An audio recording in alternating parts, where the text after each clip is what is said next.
আসসালামু আলাইকুম, আমি জুই। আমি জীবন আলো হসপিটালের একজন থেরাপিস্ট। আজকে আপনাদের সামনে একটা কথা বলবো যে আমাদের হসপিটালে চট্টগ্রাম সীতাকুণ্ড থেকে একটা রোগী আসি 17 দিন ভর্তি ছিল। ওই রোগীটাকে আমি নিজ হাতে থেরাপি দিচ্ছি। মেয়েটার বয়স 17 বছর, নাম হচ্ছে ফাহমিদা।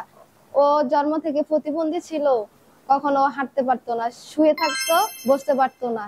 আমাদের এখান থেকে থেরাপি নেওয়ার পরে, ইমাম হোসেন স্যারের ট্রিটমেন্ট পাওয়ার পরে মেয়েটা অনেকটাই সুস্থ হয়েছে। এখন নিজের পায়ে দাঁড়াতে পারে, লাঠি বোর্ড দিয়ে হাঁটতে পারে। ওর আম্মু অনেক খুশি আমার কাছে ওর হাঁটার একটা ভিডিও করে যে এখন হাঁটতে পারতেছে। ওর আম্মু অনেক খুশি। স্যারের ট্রিটমেন্ট নেওয়ার পরে ওর হাত পা আগে শক্ত ছিল, এখন অনেক নরম হয়েছে।